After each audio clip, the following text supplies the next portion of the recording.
عارف رومی رحمۃ اللہ علیہ فرماتے ہیں کہ مثال دینے کے لیے بات سمجھاتے ہیں. فرماتے ہیں ایک شخص جنگل میں لکڑیاں کاٹنے جایا کرتا تھا تو شیر سے دوستی ہو گئی, یعنی ڈائریکٹ بادشاہ سے دوستی ہو گئی, اور بادشاہ بھی وہ جو جنگل کا بادشاہ ہے. جنگل کے بادشاہ سے دوستی ہو گئی. اب وہ لکڑہارا غریب آدمی تھا, لکڑیاں تو کاٹنی ہوتی تھی, تو وہ جنگل کا بادشاہ اعلان کر دیتا جانوروں کو کہ میرا دوست آیا, ایک تو کوئی تنگ نہ کرے, اور دوسرا یہ کہ سب لوگ مل کے اس کے ساتھ تعاون کریں. کبھی کوئی جانور لکڑیاں اکٹھی کراتا, کبھی کوئی اپنی پشت پہ گدھا, بیل, گھوڑا, خچر رکھ کے وہ لکڑیاں باہر چھوڑنے آتا. تو اب اس کی بڑی دھوم مچ گئی جنگل کے اندر. لکڑہارا مزدور تھا, وہ بادشاہ سے دوستی کر کے بادشاہ ہی بن گیا.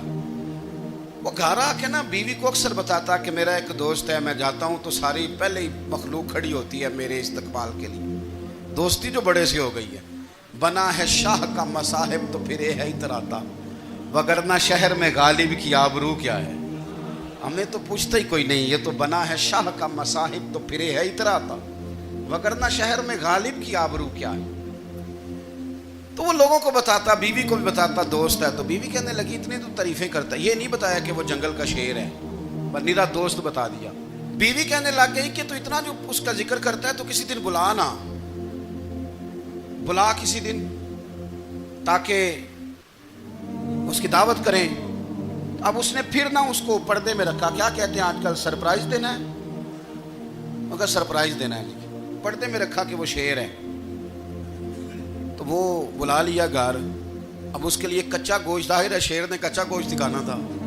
وہ کہنے لگی پکانا کس طرح کا ہے. وہ کہنے لگا جب وہ آئے گا پھر بتاؤں گا. اب وہ کچا گوشت 2-3 بکرے ذبح کر کے ڈال دیے. وہ آ گیا شیر. عارف رومی کہتے ہیں جب وہ آیا نا تو اس کی بیوی نے دیکھا تو اس نے ایک سخت جملہ کہہ دیا. کہنے لگی اوہو, میں سمجھی تھی پتہ نہیں کون ہے, اس طرح کے درندے تیرے یار ہیں, کتے بلے دوست بنائے ہوئے ہیں, یہ کیا بات ہوئی. خیر وہ شیر نے سن لیا, گوشت کھایا, وہ چلا گیا. اگلے دن لکڑہارا لکڑیاں کاٹنے گیا تو شیر نے ملاقات کرتے ہی لکڑہارے سے کہا کہ یہ نا کلاڑی اٹھا اور میری پشت پہ نا ایک زخم کر دے.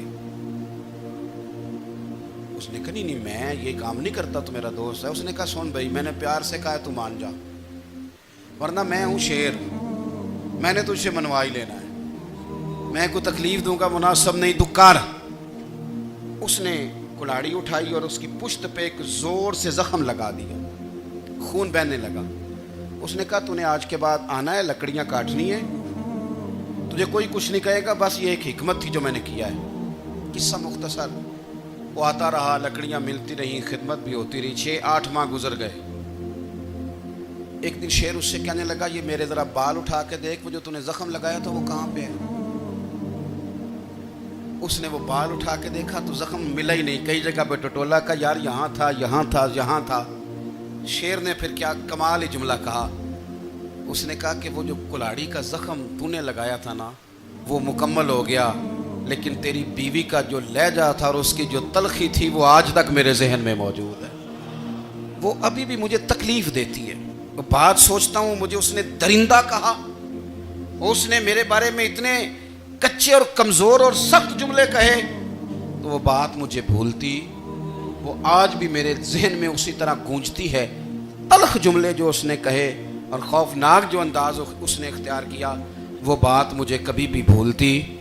تو آپ کے لفظ لوگوں کو بھول جاتے ہیں, پر لہجہ یاد رہتا ہے اگر ہم اپنے لہجے پر تھوڑی توجہ ہی کر لیں. کچھ لوگ کہتے ہیں جی میرا جی روٹین ہی یہ ہے بات کرنے کی, تو یہ یاد رکھنا کسی وقت ایسا بھی ہوتا ہے کہ شیر کو سوا شیر مل جاتا ہے. پھر ایسا نہ ہو کہ آپ کی تلخی کی جواب میں کوئی اس طرح کی تلخی ہو کہ پھر آپ اس کو کبھی بھلا نہ سکیں. ہمارے ہاں نا یہ دور تیزیاں دکھانے کا دور ہے. کچھ لوگ ضرورت سے زیادہ تیزی دکھانے کی کوشش کرتے ہیں. ان بیچاروں کا کبھی کبھی اتنا سخت نقصان ہوتا ہے کہ ان کو ان سے بھی کئی گنا تیز بندہ مل جاتا ہے. وہ کسی ایسی جگہ جا کے بیچارے الجھ جاتے ہیں جہاں سے واپسی کا راستہ نظر نہیں آتا.